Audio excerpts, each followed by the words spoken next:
psychotherapist. Today is Monday, the 19th. Is it the 19th? Yep, Monday the 19th of May, 2025. I am here in my office in Lausanne, Switzerland, and there is a storm outside. So there's thunder, maybe some lightning somewhere. I have no idea how I'm going to get home without getting drenched. I don't even know if I've got a jacket here that I could use. We will find out when I finish in half an hour.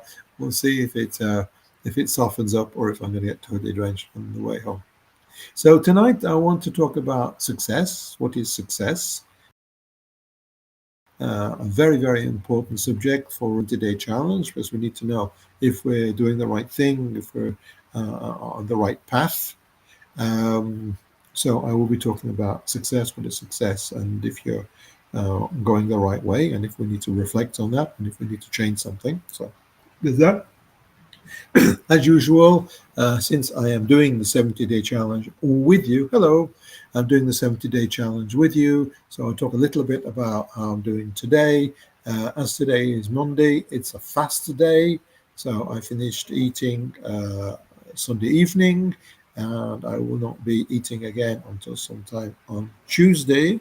What is new, relatively new, is that I've started to drink black coffee. Now, I don't like black coffee. I find it repulsive. But as part of my 70-day challenge, I have challenged myself to get used to drinking black coffee. I don't drink it all the time, but I drink it on Mondays, and maybe I'll drink it also tomorrow, Tuesday, and get more and more used to it and get more open to it. And that's really what's important in this 70-day challenge is sometimes to think, what can I add? What could be interesting? What could be useful? So that's what I've added. I've added drinking black coffee on Mondays, maybe Tuesdays, and when I eat chocolate, to eat basically dark chocolate because dark chocolate's more healthy for me, even though I prefer milk chocolate. So this is just some small things that I've added on to my 70-day challenge. And sometimes while we're in the process of the 70-day challenge, I might think, oh, this might be interesting to challenge myself. And I'm also already thinking about what 70-day challenge I'll do next, which starts in September. And I have a project for next January, which I'll share with you, because when I share with you, it makes it much more complicated to not do it. Is that I think that next January, my challenge will be to prepare myself for the Lausanne Marathon, which is 20 kilometers. And because I don't particularly like walking, I totally hate running. And at least to go to the gym, although that's something I don't like at all, it's just across the road. It doesn't matter the weather. And I can see the benefit of it with the weights that I succeed to, the resistance I succeed to pull. For instance, part of my 70-day challenge this time is to be able on certain machines to cope with a resistance of 90 pounds. And I have succeeded on some of them to arrive at 90 pounds. It's still quite a stress, it's still quite an effort, and I will talk about that success later on. So, what is success? Easy question. Is what I want. I want this, I want that, and if I get it, it's a success. Haha, that could be a trap. Why could it be a trap? It could be a trap because it's not your success. It might be a trap because it's the success that somebody else expects of you, or maybe a success that you think that they want you to have for you to succeed. And there are quite a lot of people out there, usually men, that think, oh, if I get this job, this position, this car, this suit, this much money, I will get the woman of my dreams. Because the woman of my dreams, that's the thing she's going to be important for her. And that's something that you need to be very careful, because there are some women that are attracted to those things, but there are also a lot of women that are attracted to the person. and not necessarily what they've acquired. Of course, your position, social professional, has an effect, and your earning potential and the quality of life you could offer someone. But sometimes people are not that interested in that. They're more interested in having a whole person, and a person that's happy, and a person that's in tune with themselves. One of the things that I've been talking about with my patients for like 10 years now is living in harmony with the real world. Now, the concept of living in harmony with the real world is incredibly simple. We have the reality of things, and we have our expectations, our I dream, our ideal. So we have the real and we have the ideal. People that suffer, they suffer because there is a distance, quite a big distance, between the reality of where they are and their ideal of what they expect. It's a very simple logic.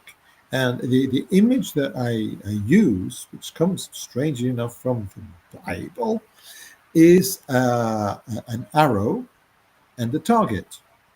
And if the arrow is far from the target, then we suffer. And strangely enough, the word sin, chata, Hebrew, means to miss the target. So a sin is suffering, suffering within ourselves. It's not to do with laws and rules, suffering within ourselves. And that suffering comes from the reality, the arrow, being distant from the target, our expectations, our wishes, our desires.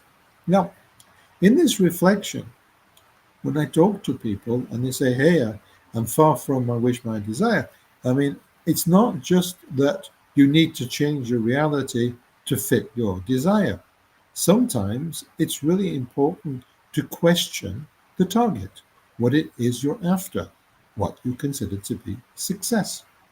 I mean, they talk about, a dog chasing a car. Now, and the joke is what happens if and when the dog catches the car. So what do you do with what dog don't do with the car?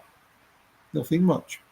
And sometimes in life we chase a dream, we chase an ideal, we chase something that we think will bring us pleasure or bring us acceptation or validation. And it doesn't, because we've misread it, we misunderstood it. We've not got the right thing. The target is actually in the wrong place. It's not where we should go. And one of the things that I talk about quite a lot in my disappointment in life is that youth, somewhere around the Stone Age, um, because my father was in business and he had shops and things like that, I was under the impression that if I took a business degree, he would like that. He would be proud of me. It would fit some sort of ideal for him. And I was wrong, because on the day when the diploma, the bachelor's, was given out, on this big, in England, we have these beautiful ceremonies with like huge hall.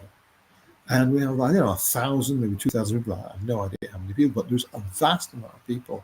There's all the students that get degrees that year, bachelors and masters and doctorates, and all their families and friends and lots of people. So there's a vast amount of people. And we have these caps and gowns. Well, we had it then. I don't know if they still have it then. And we rented them, of course. We didn't have them. Thank you. And we got there and we stand up on this huge row of people. And we walk very solemnly to the stage and walk up the stage. And some very important person gives us the literally the bachelor's degree, the diploma. And he shakes our hand and says, well done. And everybody applauds. And it's a big deal. And afterwards, we all go outside and you can see all the parents being very proud of their children. And my father turned to me and he said, now you've got your piece of paper. Now you can actually go to work. And I was slightly disappointed because I really thought that I would get his approval, his validation. And I was wrong. And what was worse is that many years later, I realized that I had done it for him.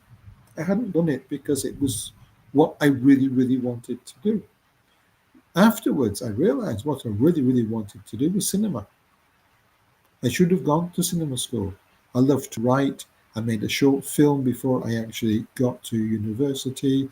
I wrote plays while I was in university. I acted in the theatre quite a lot. I was the manager for the first Birmingham festival, the theatre festival, for I think 3 or 4 plays. I was responsible for calling the shows. I've spent most of my life doing that, and I've written stories and books, all my life. I should have actually studied cinema.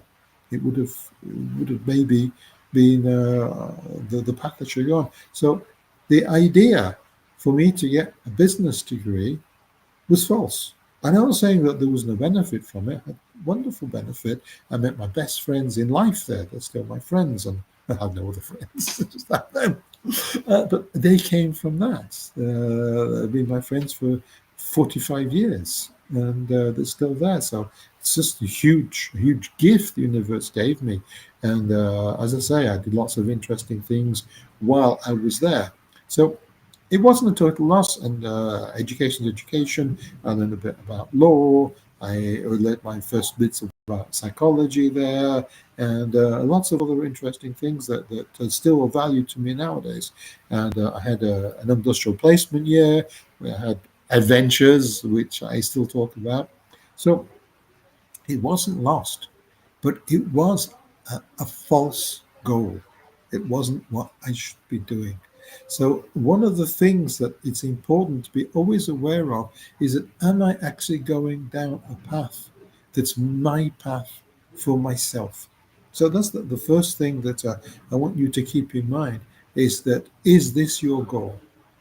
For instance, I have patients that are unemployed, and as they're unemployed, and they've been unemployed for a while, and then they have the unemployment counselor that's pushing them to take like any job. Often they have the partners that are frustrated, not earning any money for a while, and they want to push them to do any job. Then you've got the parents that want to push them to do a job because their child is not working, and that's not good for their image and their self-image to have an unemployed child. And there's like huge pressure for people to accept the unacceptable, to accept a job that maybe is not good for them, it's not right for them, but it's a job and they should be working. And it's great that they got the possibility to get a job, but it's not their dream. And maybe it's not going to work. In Switzerland, we have a 3 month trial period. And in that 3 months, you could be sacked from one week to the next. There's no guarantee of work or guarantee of your job. If you've got employed, you get employed, and the first 3 months, if it don't work, it don't work. And so it's very possible that you give up other possibilities that you might have to take the job that's offered to you, and in a few weeks, because it just doesn't fit, and you're not capable or not competent or very, very unhappy, you find yourself back on the unemployment line, but you've missed certain opportunities, and everybody's frustrated with you because you didn't succeed to keep the job. So there is things like that. Now, the other point, which is the most important point in our 70-day challenge, is that in general, every single day is a success. Every day you succeed to go forward, or even stay where you are, having already gone forward, is a success.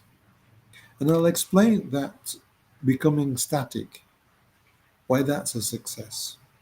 Because imagine you're going up some stairs. You're not going up on the side of a mountain. It's very, very, very steep. Because if you try and run up a mountain, you're going to get, and you could do yourself damage. I talk about being in your comfort zone, being outside of your comfort zone, being in the zone of suffering, and in the zone of pain and damage. And so if you try too much, too fast, to go too far, you could go out of your comfort zone, that's great, into the zone of discomfort, that's where you really start to improve and things get better. And you get to the zone of suffering, which is really helpful, because that's when you really, really push yourself, and you often see benefits that you can't get otherwise without getting yourself into that zone of suffering. But you shouldn't stay there for very long because very quickly you get into the zone of pain and damage. And it could be physical, it could be mental, it could be emotional, but that damage can really knock you down. And so that's not the plan. The plan is to take small steps. And every time you take a step, then stop. And one of the things that I've heard about, because I'm not an expert on this, is when you're climbing a mountain, never lift your foot up before the other foot is firmly placed. And so you do not run, because if you run, you do not get the time to stop and reinforce your balance, your position, your success. And the idea of step and then validate, reinforce, then step, then reinforce, or for instance, in an army, you are or you are here, you have a battle, you gain ground, and you stop. And you stop after the period that you know you're safe. You stay where you're safe, and you wait till you're reinforced. You wait until you have a strength behind you, recuperated. And if you walk somewhere or if you run somewhere, then the idea is you stop and you breathe and you recuperate. And you then are ready, and you have your strength again with you for the next step and the next step. And it doesn't matter if the steps are relatively small. That's not the point. The point is that every day you either make a step or you consolidate the step that you've already made. That is positive. That is reinforcing your advance. Because even if you find, that was a flash of lightning, you might have noticed, even if you find that the consolidation takes quite a long time, it doesn't matter because you have advanced from where you started. And in my work,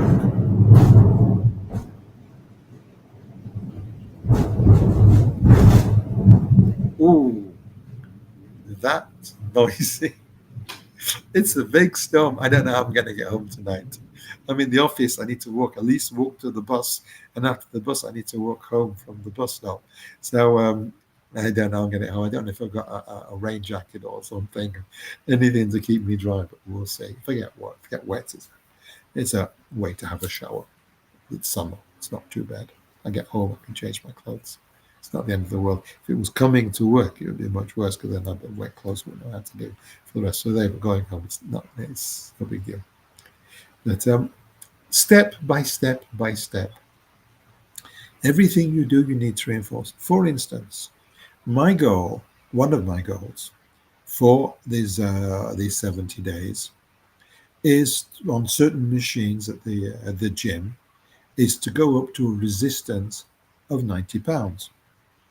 And on some of the machines, I have already succeeded to get to 90 pounds.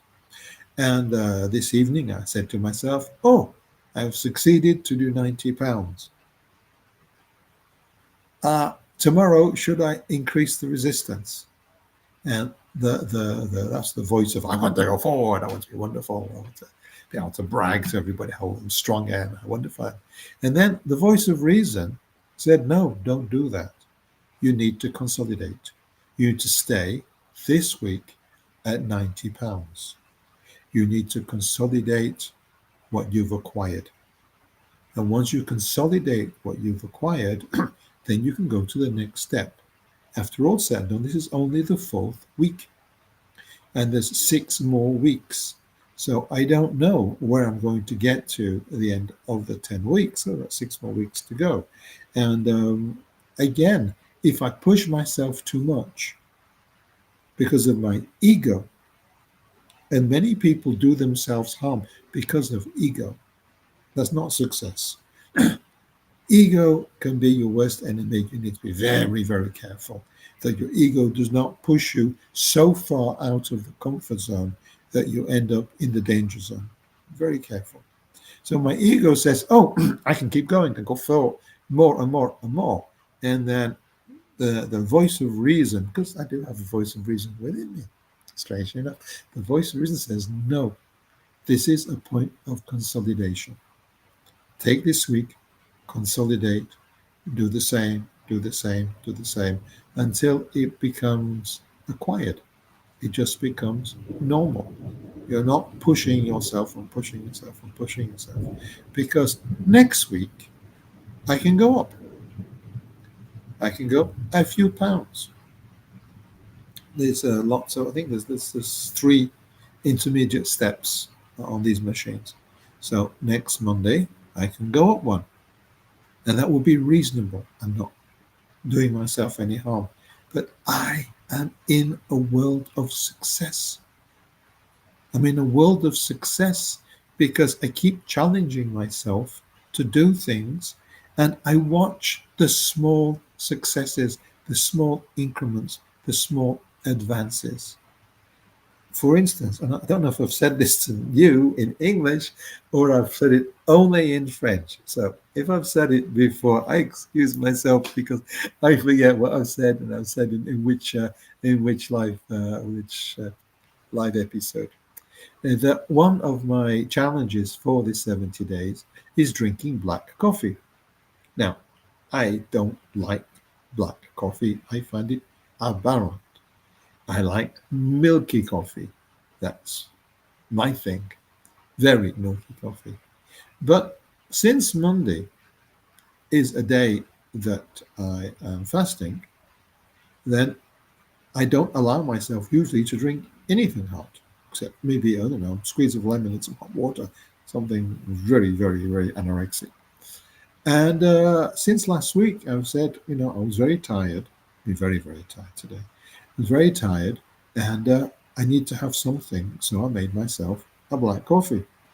And yes, I dislike it, but part of the challenge is to get used to drinking that. Again, the more you do the same thing, the more it becomes natural, the more it gets acquired, the more it becomes a habit. So my habit will now be on Monday and maybe Tuesday to drink black coffee. It's true that now on Tuesdays that I will eat more than likely around lunchtime because my new project is to get a better body and to be more fit and to have slightly more muscle so I can do more resistance. And for that, I need more protein. So on Tuesday, I will be eating in the afternoon something with protein. I think, well, not I think I know, I bought myself a piece of duck and I'm going to cook that tonight, even though I'm not eating. We'll slice it into decent size pieces, and I'll bring it tomorrow. That will be my afternoon food because, as I say, I'm working on more protein, more muscle. But every day I do something that I don't have the habit of doing before. And I'm talking now again about the black coffee, also starting to eat black chocolate. These are things that I don't have a habit of. And because I don't have a habit of, then it's a success. And these little successes are so, so important. My patients, they come to me week after week, and I ask them, how has this week been? And often they say something which they don't even realize is a success. I say, but you've never been able to do that before, or that's something you plan to do, or that's something that you stopped doing for a while. And they go, oh, yes, I never thought about that because it's incremental, it's marginal. But from my point of view as a therapist, these incremental or marginal advances, these small successes, are the stepping stones to bigger successes. And little by little, these small things become more and more important because they build upon themselves. You are not just climbing stairs, you are building the stairs. You are building the stairs with your small successes. And Not only are you building the stairs to go towards this theoretical goal, every day you succeed to do things, you are building your own self image, your own self confidence, your capacity to say, I, I can do this. This evening, I don't know if I've said this because I really don't know what I'm saying to do. It's quite late for me. I've had a long day. This evening, I was exhausted. I've had an exhausting day. It's been a lot of administration, not many patients. The patients often are less tiring than the administration and some of the problems I have to solve. I'm responsible for half of this clinic and for psychologists and etc. etc. So I've got quite a lot. I've got on my plate, plus my therapies, plus obviously this YouTube stuff. And I was exhausted. And my last patient went out, and it was 6 o'clock, and I was supposed to hurry up, go to the gym, like 2 hours before the live, and I plan to go for just over an hour, and then I'd have more an hour to think about what I was going to do and to prepare because it takes a little bit of organization. And I couldn't move. I was just too tired. I was exhausted. I just wanted to sleep. I just didn't want anything to do. So I just let myself vagabond laying on my chair for 40 minutes. There's another lightning, if you notice that, for another 40 minutes. And after 40 minutes, it was like 20 to 7. I thought, you better move your ass, mate, or else you're never going to get to the gym. And I thought, well, maybe I won't go. Maybe not. And then another part of me said, hey, you've made a contract with yourself. Never mind with everybody that's watching. You made a contract with yourself to go regularly to the gym, whether you fancy or not. And I went. That was a huge success. It was a huge success because it was difficult to do. It's just like the concept of courage, being brave. Being courageous, being brave is not based on what you do, it's the amount of fear you need to conquer to do it. Success is not what you do, it's how much effort you have to use to do it that counts. If it's easy to do, it's not that much of a success.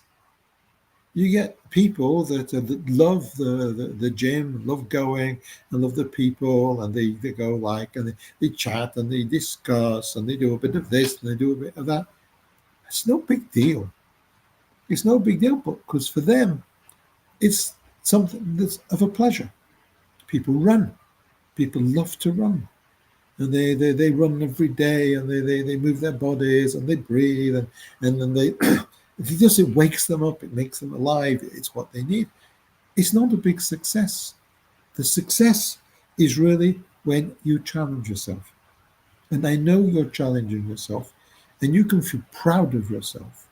Every day you do something or you reinforce something that you haven't been doing before. This is your success, and you can be proud of yourself. And this can build your self image, this can build a bit of ego, this can build confidence in yourself because you are facing challenges and you're doing it for yourself, you're doing it possibly by yourself. And I'm proud of you, and you can be proud of yourself. Okay, well, that's the end of tonight's episode on success. I have succeeded to get to the end. See? Another success. Um, Remember, I'm here 6 nights a week, Sunday, Monday, Tuesday, Wednesday, and Thursday at 8:30 CEST, Central European Summer Time, and at 4:30 p.m. I did say 8:30, 4:30 p.m. on Saturday, every Saturday afternoon. Um, there's that. If you are enjoying this, you find it useful or helpful, please like, give a comment, subscribe, tell your friends. Please share because this is free. This is for people. This is to help everybody to advance in their lives and in their projects. That's what it's all about. And I repeat, my advertising for the summer will be open to do 1 or 2 hours with somebody if you or they wish to have a consultation with me on the internet, shared with everybody. That's the deal. But if you feel that it would be helpful, beneficial to you, it's a good deal because it's free again, and generally very expensive otherwise. So just think about that. Other than that, have a great evening. If you're not stuck in the storm like I am, and maybe I'll see you tomorrow. Bye for now.